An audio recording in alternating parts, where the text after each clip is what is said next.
This podcast episode is only for the women who plan on winning their pageant. Not just plan on winning your pageant, but you're a woman who knows that you were born to lead, that you were born to be on stage in the center spotlight, not the person who's like clapping in the background saying, "Oh my gosh, everyone, we're just like all best friends and I love you all and I can't wait to do this again next year." No, you're the woman who's like, "We're going to be doing this again next year, but y'all are going to be competing for my title." Listen up because we're going to talk in today's episode about what to do to actually have an impactful, fulfilling reign.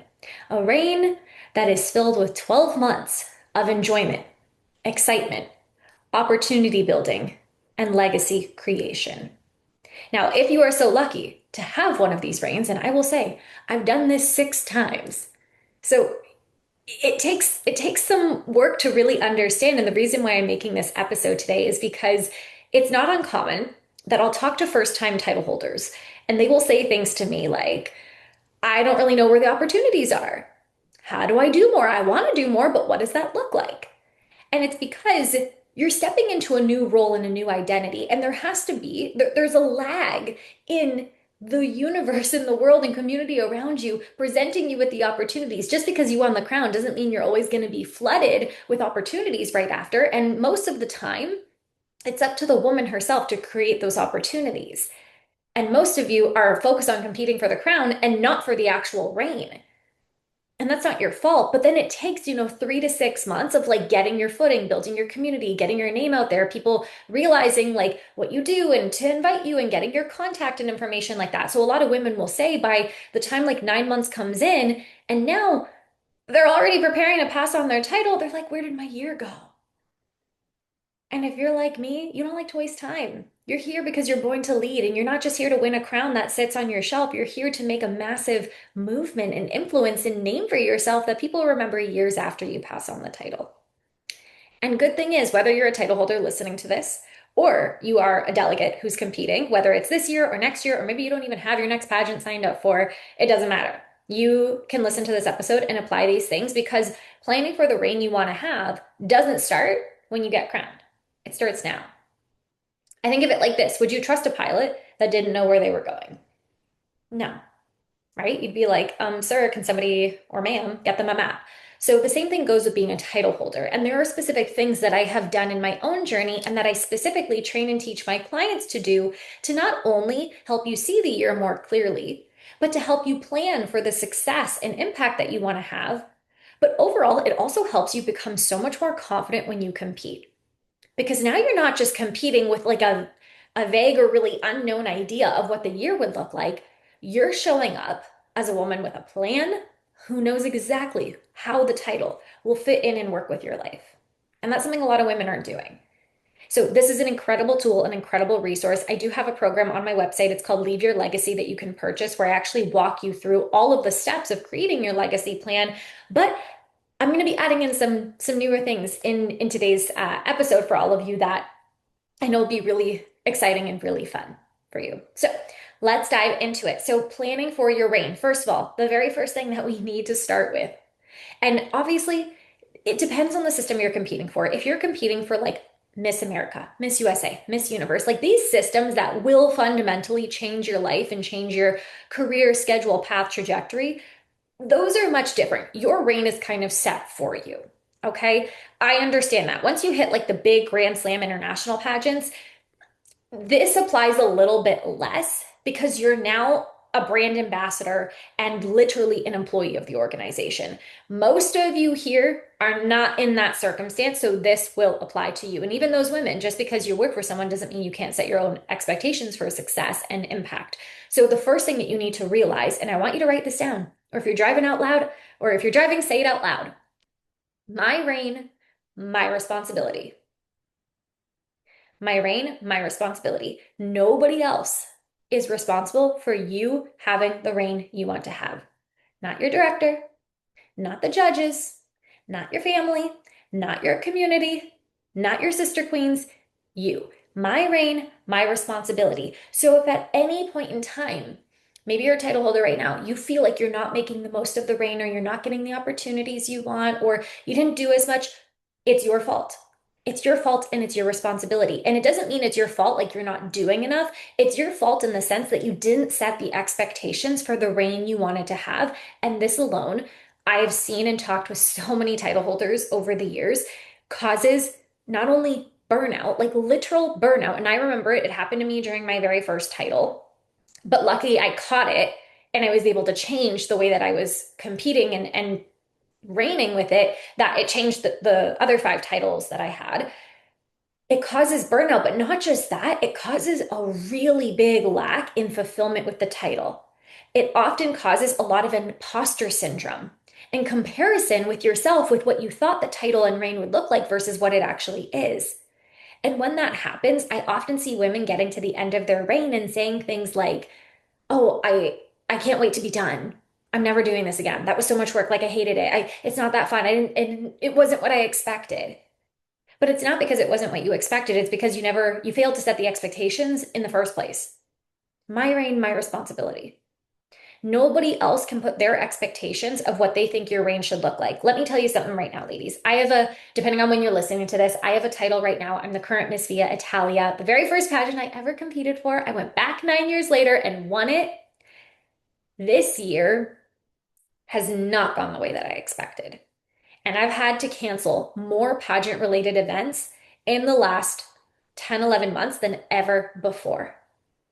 But I will never, ever listen to somebody who would ever look at me in my reign and say, "Oh, Maria's not doing enough. She's not doing a lot. She used to do so much more. Oh, the other Miss Via Italias, they used to do this, and why isn't she at this event or this event?"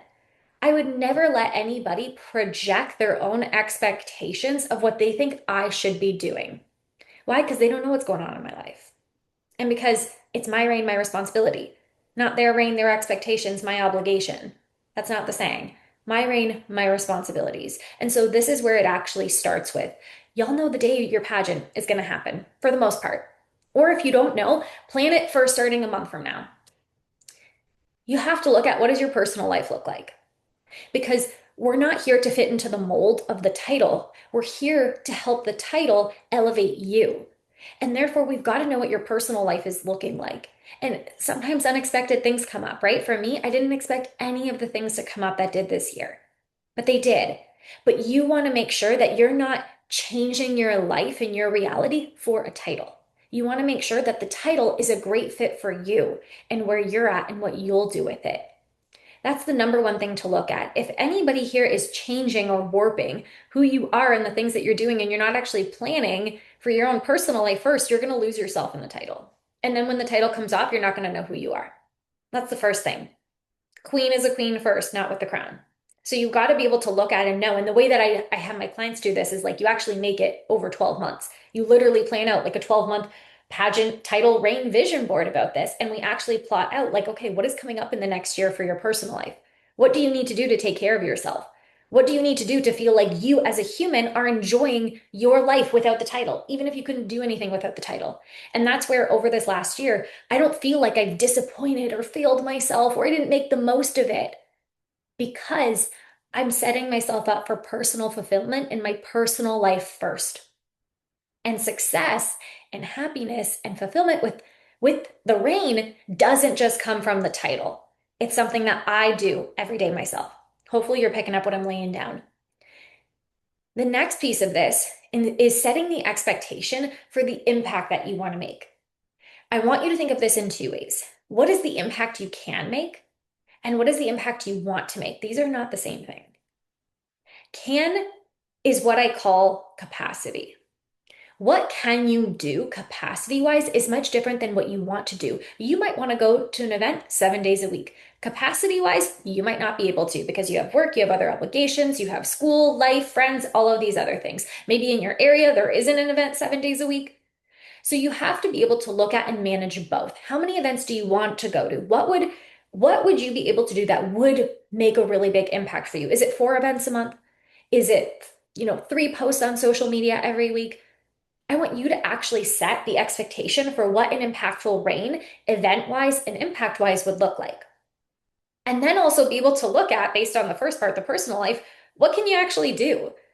What do you actually have the time to do? Going back when I mentioned my very first ever pageant reign, I truly didn't plan anything. Like again, I had no idea. I just joined pageants and won, and I was like, awesome, we got the crown. And I failed to completely think about the fact that I was a fourth year nursing student, that I was going to be going through some, tough exams and then studying for my NCLEX. I didn't plan for the fact that my grandma was going to pass away and I was going to be dealing with the grief. I didn't realize that I was going to be broken up with by my boyfriend at the time. And now, I met my now husband soon after. But still, I didn't know those things and I didn't plan for those things. And then because I didn't set my own expectation for success for how many events I'd want to be doing and how I'd want to be showing up on social media, I got caught up in the hamster wheel of I just got to do more and I'm not doing enough. So simultaneously, you always feel like you're doing a lot, but then you never feel like you're doing enough. My reign, my responsibility, changed it after that and said, no, this is how many events I can and want to do. Everything after that is a bonus. Everything after that is a bonus. And that also includes like things with the pageant title too. But the third thing that I want to mention about this, like having a really fulfilling and impactful reign, because I know that you're not just here to have a crown for 1 year and then peace out. Most women that I work with are not about that. And most women that do, it's almost like the pageant was just like a blip in time. And they typically are not as confident in their life and as purposeful as that time when they had the pageant title. And I don't know about you, but I'm not joining and doing pageants to be a queen once and then to go back to an average life that I don't actually love. I'm doing this to truly elevate my queen identity and my leadership every day. That comes from having your own platform legacy. And I don't just mean platform legacy where you do your event, your initiative, your campaign. I mean that you're thinking of innovative and fun things to do to not just do the same thing over and over again. Because lots of women have pageant platforms. It's very common nowadays. And this is a major thing I work on with my clients. But I also want you to be thinking about when you think about your reign, what would be innovative, creative, new, and exciting for you to put forward? That way, it's not just you doing the same thing over and over and over again, hoping and praying that other people will participate, engage, and like it even more. It's going to feel mundane and you're going to feel bored. But not because you're boring and not because it's wrong or bad, but because you failed to innovate. The same principle kind of honestly goes for business. If I just ran the same program over and over and I made the exact same content and the same look and did the same photo shoot, not only would you all get bored, I would get bored. You have to do new, fun, and creative events and initiatives that spark excitement and engagement. That's not only how you actually amplify your impact with your platform, but that's how you also stay as somebody that the universe and your community looks at as a woman who is a leader that they want to follow and they want to see what's next. It's like you're showing your community as well that you're not predictable. And people love to follow someone who isn't predictable. That woman generates so much more influence than the woman who is just like, yes, you want to be consistent and you want to do your platform and your impact consistently with your title, but you also need to be somebody who understands how to increase engagement. And this doesn't have to be every single month, but plan one or two what I call signature legacy events throughout the year. Plan them ahead of time and think about what they would be to boost engagement and boost excitement and boost participation. And this one moment in time, this one signature event that you're going to do is going to, it has the potential to 10x your influence and impact. Like literally, you might go from raising $100 to raising $10,000. You might go from being and having one podcast episode to having a podcast series that reaches people in 5 new countries. It's designed as like a very short moment in time that's amplifying your impact and your excitement. And then you go back to your consistency. So again, it's really important because again, you can do the same thing over and over, but pageant title is a really incredible opportunity to do things that other people typically aren't thinking about doing. You could do this stuff without the title. That's the beautiful thing about a legacy plan. You don't need a title to do it. But we both know with the crown and sash and all of these ones behind me, I have been able to do a lot more because people are more likely to trust and engage with what you're doing. It's a lot more of an established presence and title that you have with a pageant crown. It just is, right? It's a sparkly hat. People look at you and they're like, okay, I'm going to listen to her. But it's up to you to plan the reign that you want to have. And the last thing I'm going to say and leave you with is that if you're doing a ton of training and a ton of coaching and a ton of preparation and work on yourself leading up to the title, But the day that you win is the time that you stop. You're setting yourself up to be in a really big whiplash feeling of losing the support, not losing the support, but letting go of the support because you think, oh, okay, I got to this point and now I'm good. But what you don't realize is that with the title, that's when the support actually starts. You didn't need support for your pageant journey just to answer interview questions. You needed it to help you stay accountable and committed and supported in the good times, in the times of doubt, to stay connected to the belief. And there's not a lot of people who do that for pageant title holders, but that is something that I do, especially in spaces like the Queen Collective. We have a ton of women who win their title and they're like, Maria, sign me up for 6 more months.